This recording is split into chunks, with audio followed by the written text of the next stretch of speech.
Hey guys, Zach from Kubota Lynchburg here. I'm here with Cody Johnson from Easy Lawn and Landscape. He's been a customer of ours for years and years. He started a while ago his own lawn and landscape business. We'll tell you a little bit about that. And he's grown a lot here recently. So we had a couple questions to ask him today about how to grow your business, what are some key points and everything like that. So I've got a list of questions here I'm prepared to talk to him today. So the first thing, the easy thing, how did you get into lawn care? What made you want to start into lawn care? It was by accident, really. We bought a house when I was working back at Budweiser and had a bigger yard than what my push mower could handle. Ironically, come up here and bought a Kubota Zero Turn before it was Kubota Lynchburg. Okay. And picked up a couple yards to pay for it, and here we are. Just went from there. Yep. Hey, I can imagine not wanting to push mow your grass anymore. I stopped that a long time, and I did the same thing. Bought myself a Kubota Zero Turn, then sold it and hired you to do my grass. But that's another story for another day. What has been the most challenging thing about having and starting a lawn care business?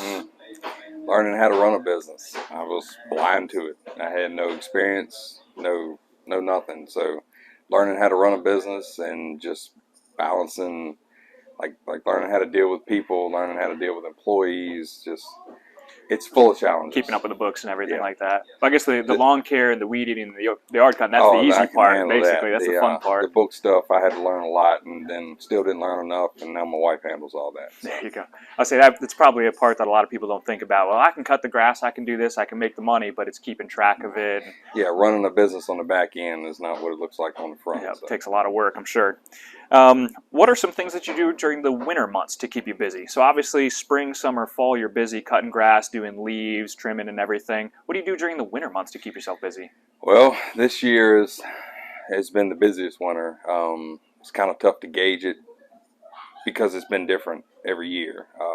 But this year, for instance, we got up leaves until December, like literally right up till Christmas.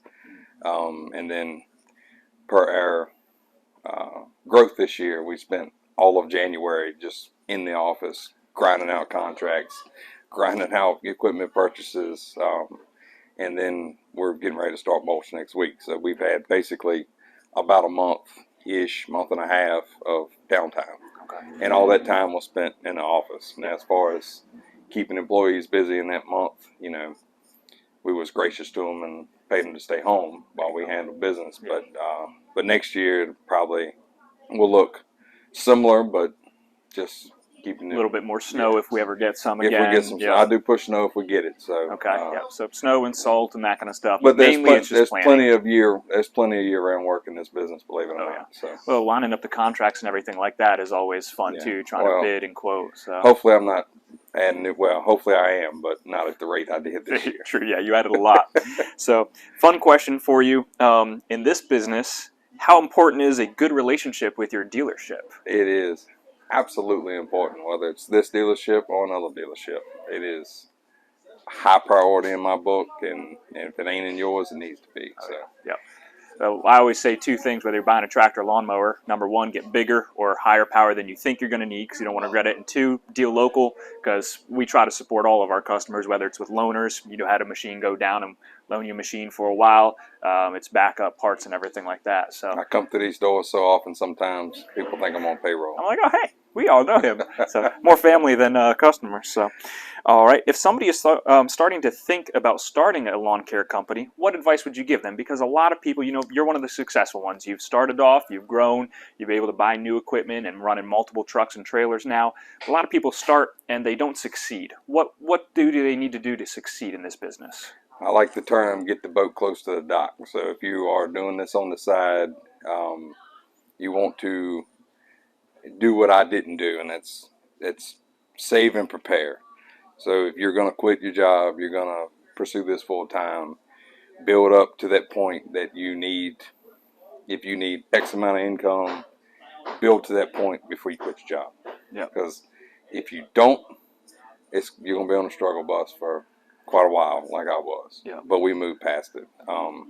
So yeah, just get the boat close to the dock, and you know, if you're going to pursue this full time, just like any business, especially when you're young, do what you say you're going to do when you say you're going to do it, and just do the right thing, be a good person, and you should be fine. Good communication, Good good with the communication. customers is always important, Yes. I've noticed, and being professional in what you do and keep it clean and neat. But also, you started off, I'm sure, with a residential lawnmower. You probably don't have to, we have those people that come in and buy, $18,000 worth of equipment to start it. You probably, what's your opinion on that? Do you need to start with the high-end equipment? Or No, you do not. You don't even have to start with new. I am a fan of new. I am a fan of not having to worry about breakdowns constantly. Warranty. Nice having warranties and being able to, when you have that good relationship with your dealer, something breaks, you bring it by, you keep working. So, but yeah, new, used, it don't matter. Just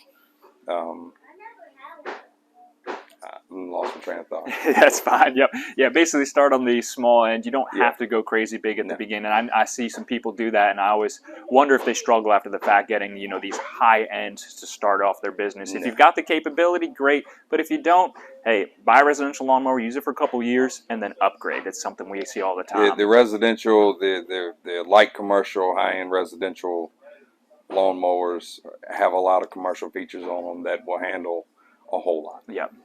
And last question for you: are you ready for spring? Because it's end of February I'm ready now. for It's this coming. rainy week to be over and everything to turn green. Yes. Go green and start again. So, well, good. Well, I appreciate your expertise in the field because you've grown a lot. You do good with the social media and the business side of things and keeping your equipment up and going new and everything. So, seem to know what you're doing. So that's why I asked you here. So that's some information on what to do starting a small business, a lawn care business, kind of what to expect, what to look for. So appreciate it. Enjoy your spring. Have a good cut season. Thank you.